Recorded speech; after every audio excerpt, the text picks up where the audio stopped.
नमस्कार दोस्तों, स्वागत है आप सभी का आप सबके अपने चैनल स्वामी विवेकानंद एकेडमी में। आज की इस वीडियो में हम सब हिस्ट्री का मॉडल सेट का सॉल्यूशन करने वाले हैं, सब्जेक्टिव क्वेश्चन का सॉल्यूशन करने वाले हैं, जो कि ऑफिशियल मॉडल क्वेश्चन पेपर जारी हुआ है 2025-26 सेशन के लिए।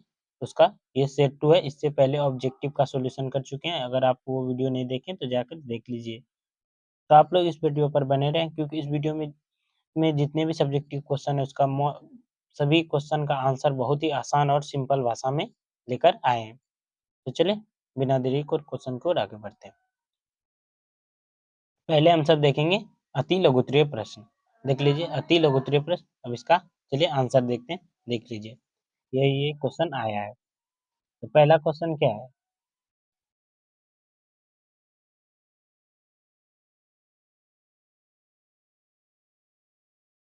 पहला क्वेश्चन क्या है कि भारतीय इतिहास का कौन सा काल स्वर्ण काल के नाम से जाना जाता है? भारतीय इतिहास का जो है कौन सा काल है जो कि स्वर्ण काल के नाम से जाना जाता है? तो गुप्त काल जो है वो स्वर्ण काल के नाम से जाना जाता है। अगले क्वेश्चन के में क्वेश्चन नंबर 32। क्वेश्चन 32 है, पितृसत्तात्मक से आप क्या समझते हैं? पितृसत्तात्मक से जो है आप क्या समझते हैं? देखिए वह सामाजिक व्यवस्था है। पितृसत्तात्मक वह सामाजिक व्यवस्था है जिसमें कि पुरुष प्रधान होते हैं। पितृसत्तात्मक जो है क्या होता है? पुरुष जो होता है वो प्रधान होता है और वंश जो क्या होता है पिता की ओर से चलता है। अभी भारत में हम सबका यहाँ क्या चल रहा है कि पिता से ही तो चलता है। जिसका बेटा होता है वही घर का मालिक होता है कि नहीं? तो वही जहाँ पिता की ओर से वंश चले उसे क्या कहते हैं? पितृसत्तात्मक। अगले क्वेश्चन क्या है कि गोत्र से आप क्या समझते हैं? समान पूर्वज वाले लोगों का वंश या परिवार समूह है। देखिए गोत्र से कहते हैं जो समान पूर्वज वाले लोगों का वंश या परिवार का समूह है। आप सब सीधा सा मतलब समझिए कि गोत्र का मतलब होता है कि किसी कुल या खानदान या वंश किस वंश से लोग आते हैं। अगले क्वेश्चन की ओर है। Question number 34। क्वेश्चन 34 है, दीपांश और महावांश किस देश से संबंधित है? दीपांश और महावांश जो है वो किस देश से संबंधित है? वह श्रीलंका देश से संबंधित है। अगले क्वेश्चन की ओर है। Question number 35। क्वेश्चन 35, भक्ति आंदोलन को दक्षिण भारत से उत्तर भारत कौन लाया? भक्ति आंदोलन को जो है दक्षिण भारत से उत्तर भारत कौन लाया? तो संत जो है रामानंद और जो है तुलसीदास ने क्या किया? दक्षिण भारत से उत्तर भारत को लाया भक्ति आंदोलन को। अगले क्वेश्चन के उड़े क्वेश्चन नंबर 36। क्वेश्चन 36 क्या है कि गोपुरम क्या है? दक्षिण भारतीय मंदिर का विशाल और सजावट प्रवेश द्वार को क्या कहा जाता है? गोपुरम कहा जाता है। सीधा से समझिए कि दक्षिण भारत में जो है मंदिर के प्रवेश द्वार को क्या कहा जाता है? तो उसे गोपुरम कहा जाता है। जिनको भी इनमें समझ में नहीं आ रहा है गोपुरम क्या है तो आप सब सर्च कीजिएगा। हम एक शॉर्ट वीडियो में मतलब थोड़ा सिर्फ एक क्वेश्चन के लिए डाले हैं गोपुरम किसे कहते हैं उसको अच्छे से समझाए वहाँ। अगला क्वेश्चन है क्वेश्चन नंबर 37। भारत आने वाले पहले यूरोपियन कौन थे? तो भारत आने वाले जो पहले यूरोपियन थे वह वास्को डिगामा थे। कौन थे? वास्को डिगामा, जो कि 1498 ईस्वी में केरल के कालीकट पहुंचे थे। उन्होंने भारत और यूरोप के बीच समुद्री व्यापार का रास्ता खोला।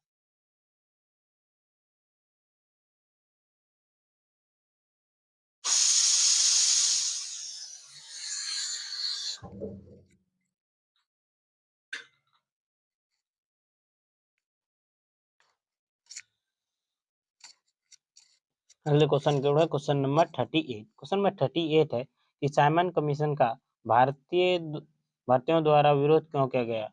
देखिए साइमन कमीशन का जो है भारतीयों द्वारा क्यों जो है विरोध किया गया था? तो साइमन कमीशन का भारतीयों द्वारा इसलिए जो है विरोध किया गया था क्योंकि इसमें भारतीयों को शामिल नहीं किया गया था।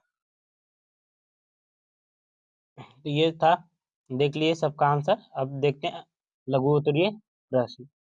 इसका मोस्ट इम्पोर्टेंट और बहुत ही आसान और सरल भाषा में समझाएंगे और बहुत ही सरल होगा, तो आप सब इसको पूरा देखिएगा। सब एक बार में समझ में आ जाएगा यदि आप देखेंगे। तो देखिए यह क्वेश्चन क्या है? पहला क्वेश्चन है 39 नंबर कि मगध साम्राज्य के शक्तिशाली होने का क्या कारण था? ये ऐसा भी क्वेश्चन पूछा जाता है। या फिर उन कारणों का उल्लेख कीजिए जिनके कारण से छठी शताब्दी ईसा पूर्व में मगध सबसे शक्तिशाली महाजनपद था। ये दोनों तरीके से क्वेश्चन पूछा जा सकता है, आप सब याद कर लीजिए। ये क्वेश्चन मोस्ट इंपोर्टेंट है, बोर्ड एग्जाम 2026 में आने वाला है, याद रखिए। तो चलिए इसका आंसर देखते हैं। तो मगध साम्राज्य का शक्तिशाली होने के कारण निम्नलिखित कारण है, ठीक? क्या कारण? निम्नलिखित कारण है, कोई एक कारण नहीं। पहला उपजाऊ भूमि।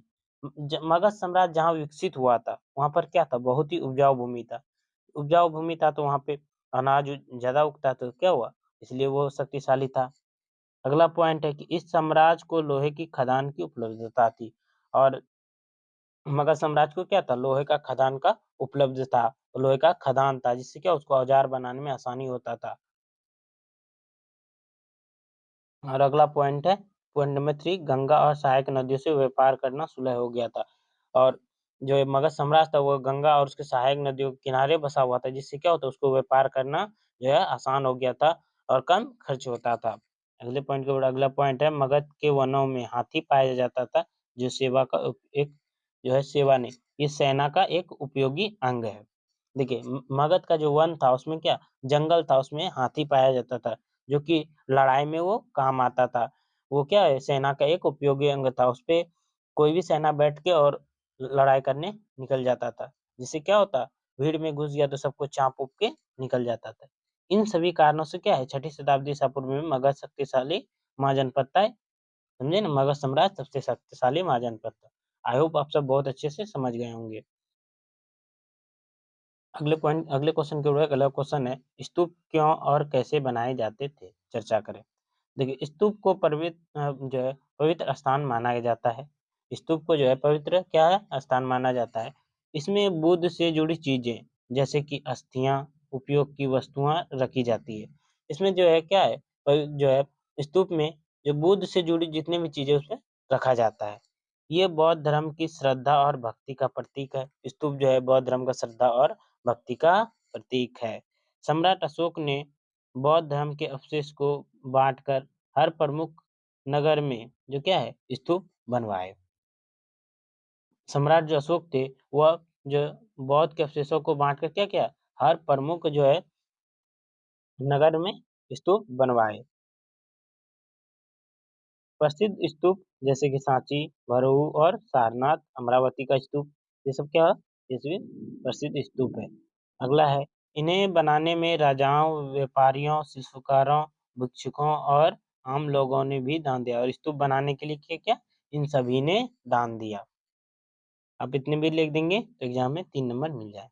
अगले क्वेश्चन के ऊपर अगला क्वेश्चन है, क्वेश्चन नंबर 41 क्वेश्चन 41 है कि अल्बोरिनी कौन था या भारत का यात्रा का उद्देश्य क्या था इसका? देखिए अल्बेरुनी कौन था? अल्बेरुनी एक फारसी विद्वान था और वैज्ञानिक था, जो महमूद गजनवी के साथ भारत आया था। देखिए अल्बेरुनी जो था वो फारसी विद्वान था और वो क्या था? वैज्ञानिक था, जो कि मोहम्मद गजनवी जो थे उनके साथ कहाँ था? भारत आया था। उसने भारत की संस्कृति और धर्म, समाज और वैज्ञानिक का गहन अध्ययन किया और वह जब भारत आया तो यहाँ का संस्कृति ही, यहाँ का धर्म, समाज और विज्ञान का जो है गहन अध्ययन किया। इसका उद्देश्य था भारत के धार्मिक ग्रंथों और जीवन पद्धति को समझना। और अल्बेरुनी का क्या? अल्बेरुनी का जो उद्देश्य था कि भारत का जो है धार्मिक ग्रंथ, उसका जीवन पद्धति वहाँ का कैसा है, उसको समझना। अगला पॉइंट है इसमें उसने अपनी पुस्तक तहकीक-ए-हिंद उन्होंने अपना पुस्तक लिखा तहकीक-ए-हिंद में भारत का विस्तृत वर्णन किया है। तहकीक-ए-हिंद उनको कहते हैं, किताबुल-हिंद को ही तहकीक-ए-हिंद कहते हैं, याद रखिएगा। अगले क्वेश्चन की ओर है, अगला क्वेश्चन है क्वेश्चन नंबर 44 अ, 42 खानका से आप क्या समझते हैं? तो खानका जो है, खानका सूफी संतों का आश्रम बोलिए या निवास स्थान है। खानका जो है वो सूफी संतों का आश्रम या निवास स्थान या रहने का जगह है। यहाँ संत अपने शिष्यों को आध्यात्मिक शिक्षा देते हैं और खानका में जो है संतन क्या करते हैं? शिष्य जो होते हैं, जो विद्यार्थी होते हैं उनको आध्यात्मिक नहीं पढ़ाते हैं, शिक्षा देते हैं। अगला पॉइंट है यहाँ गरीबों को भोजन, सहायता और उपदेश दिया जाता है और खानका में क्या होता है कि गरीबों को जो है भोजन दिया जाता है, उसका सहायता किया जाता है और उसको उपदेश दिया जाता है, समझाया जाता है। अगला पॉइंट है यह स्थान धार्मिक एकता और प्रेम का केंद्र था और खानका जो था क्या था? यह एक धार्मिक एकता का केंद्र था और प्रेम का केंद्र था। आई होप आप सब समझ गए। अगले क्वेश्चन की ओर, अगला क्वेश्चन है क्वेश्चन नंबर 43। क्वेश्चन 43 विजयनगर साम्राज्य का जो है पतन किस तरह हुआ? विजयनगर साम्राज्य का जो पतन है वो किस तरह हुआ? चलिए इसका देखते हैं उत्तर। 1565 में तालीकोटा की लड़ाई में विजयनगर की सेना मुस्लिम राज्यों से हरा दिया।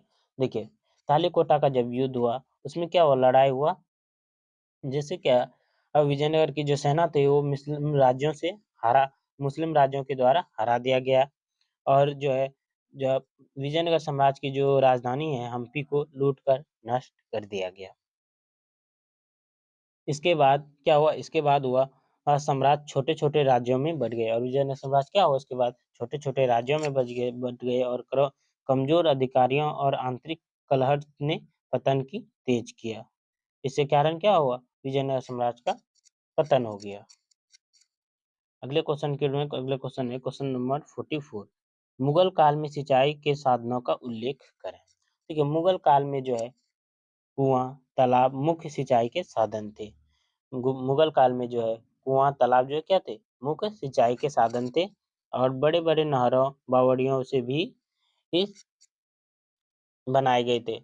और मुगल काल में क्या बड़े-बड़े नहर और बावड़ियां भी बनाए गए थे।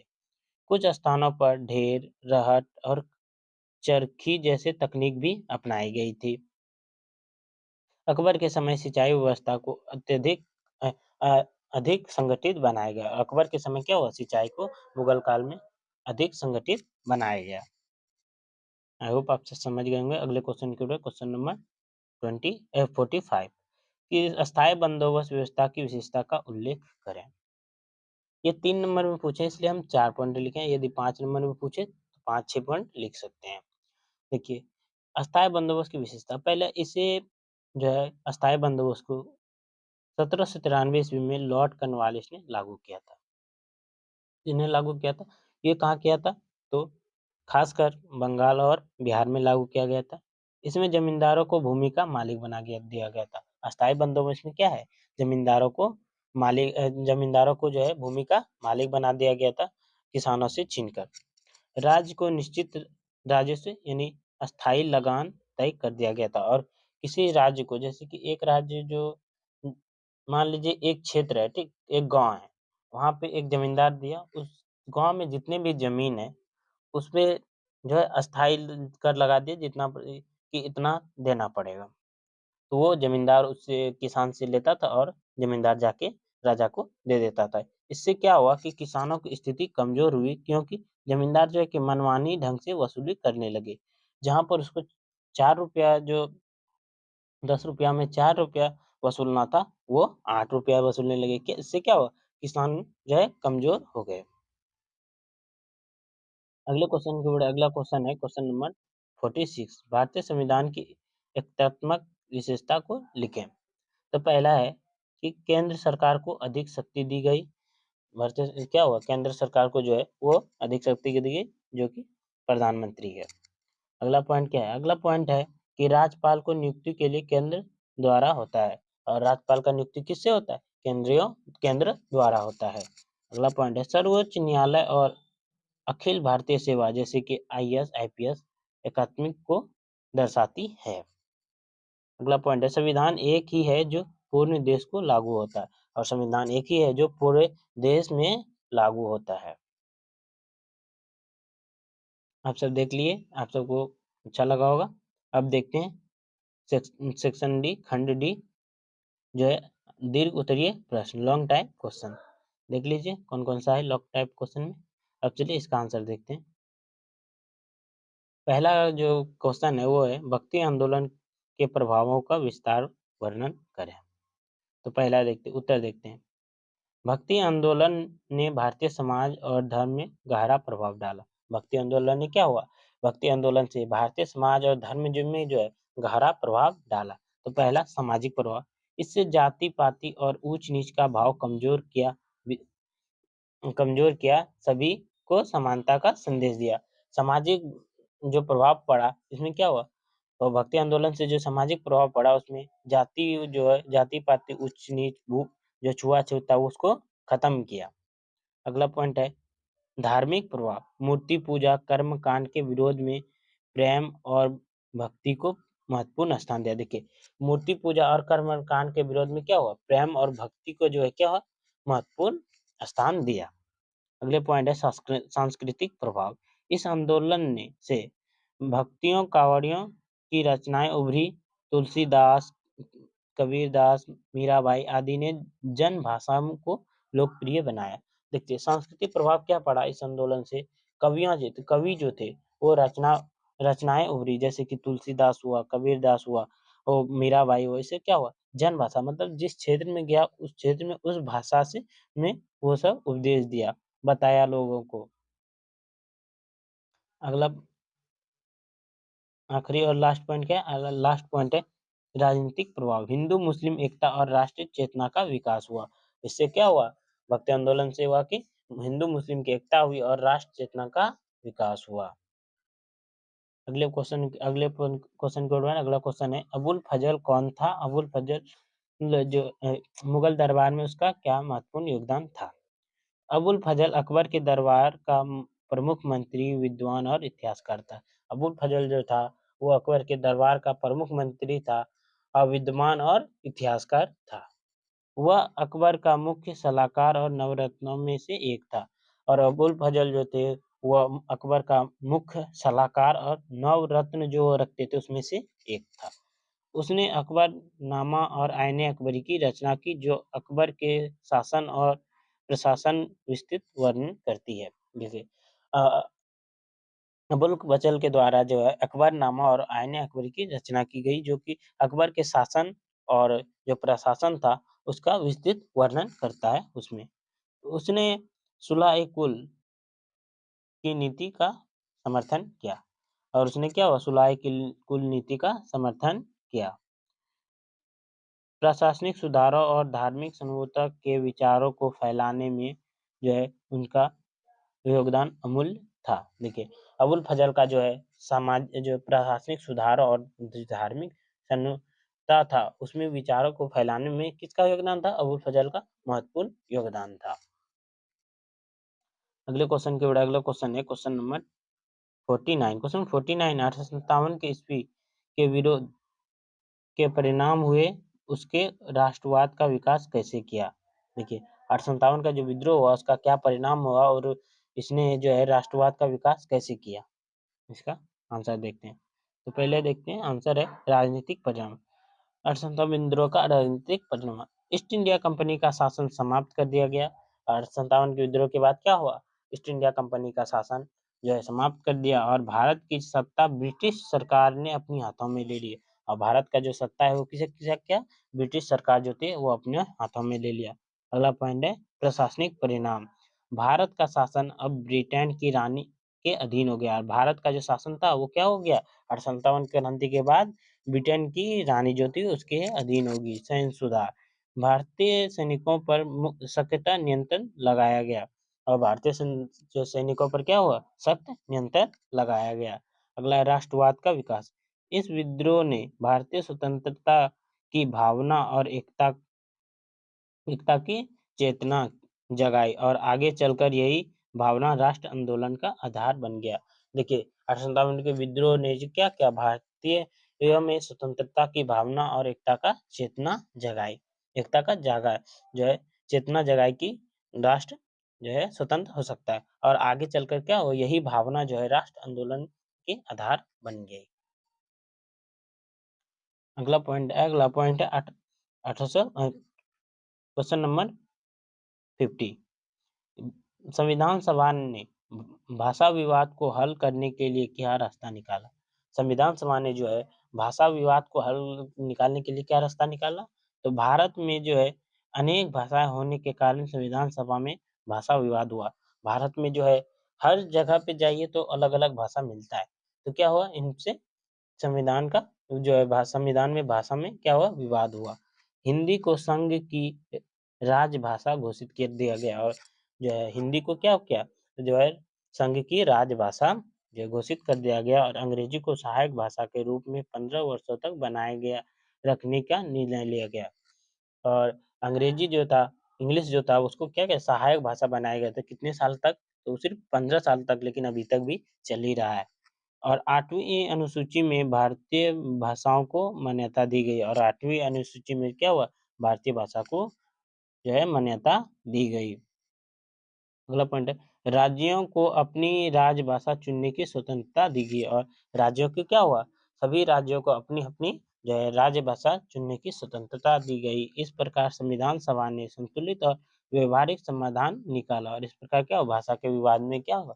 संतुलित और व्यवहारिक जो है साधन निकाला। अगला क्वेश्चन है क्वेश्चन नंबर 51 कि कृष्णदेव राय विजयनगर साम्राज्य के महानतम शासक थे, कैसे? क्वेश्चन है कि कृष्णदेव राय जो थे वो विजयनगर साम्राज्य का सबसे महानतम शासक थे, बट कैसे? चलिए इसका आंसर देखते हैं। तो कृष्णदेव राय 1500 से 1529 तक राज्य किए विजयनगर साम्राज्य के सर्वाधिक शक्तिशाली शासक थे। बस कृष्णदेव राय क्या थे? विजयनगर साम्राज्य के जो है सर्वाधिक शक्तिशाली शासक थे। उनके शासन में साम्राज्य की सीमाएं उत्तर में कृष्णा नदी से लेकर दक्षिण में तंजावर तंजावुर तक फैल गई थी। देखिए कृष्णदेव राय के जो शासन काल में था वो उत्तर में कृष्णा नदी से लेकर दक्षिण में तंजावुर तक फैल गई थी साम्राज्य। उन्होंने विधा कला और साहित्य का बहुत ही संरक्षण किया। वे स्वयं तेलुगु कवि थे और कृष्णदेव राय के थे वो स्वयं एक तेलुगु कवि थे। उन्होंने प्रशासनिक व्यवस्था दृढ़ थी और जनता समृद्धि था। उसका प्रशासनिक व्यवस्था जो था वो दृढ़ नहीं था, बहुत ही अच्छा था और जनता समृद्ध थी। उन्होंने कई मंदिरों, भवनों का निर्माण कराया और जो कृष्णदेव राय थे उन्होंने कई मंदिरों, भवनों का निर्माण कराया। इसलिए इन्हें ये विजयनगर का स्वर्ण युग काल कहा जाता है और कृष्णदेव राय के शासनकाल को क्या कहा जाता है? विजयनगर साम्राज्य का स्वर्ण युग काल कहा जाता है। कृष्णदेव राय की मृत्यु के बाद ही तो विजयनगर साम्राज्य का क्या हुआ? पतन हो गया था। अगले क्वेश्चन के बाद अगला क्वेश्चन है गांधी जी के नमक सत्याग्रह का भारतीय राष्ट्र आंदोलन पर क्या प्रभाव पड़ा? चलिए उसका उत्तर देखते हैं। पहले नमक सत्याग्रह ने ब्रिटिश शासन के खिलाफ जन आंदोलन का रूप लिया। नमक सत्याग्रह क्या हुआ? ब्रिटिश शासन के खिलाफ जन आंदोलन का रूप ले लिया। देश के हर वर्ग जो है ये नमक सत्याग्रह में शामिल हुए। जैसे कि किसान, मजदूर, विद्यार्थी, महिला ये सभी क्या हुए? नमक सत्याग्रह में शामिल हुए।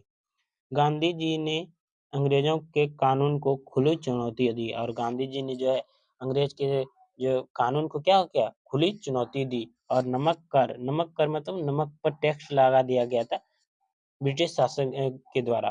तो क्या उसका विरोध किया और इस आंदोलन से अहिंसक प्रतिरोधक की नीति को बल मिला और इस आंदोलन से क्या हुआ? अहिंसक जो प्रतिरोधी उसका नीति को क्या हुआ? बल मिला।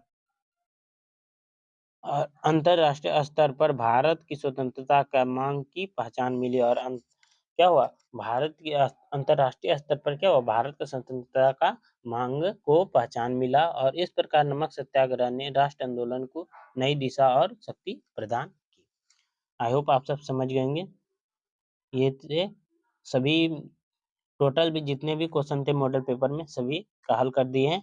अगर आप सबको वीडियो अच्छा लगा तो आप सब लाइक कीजिएगा और चैनल को सब्सक्राइब जरूर कीजिएगा जो भी बच्चे नए हैं। और आप सब अगला वीडियो किस मॉडल पेपर पर सब्जेक्टिव ऑब्जेक्टिव आप सब कमेंट बॉक्स में जरूर बताइए। चलिए मिलते हैं अगली वीडियो में। जय हिंद, जय भारत।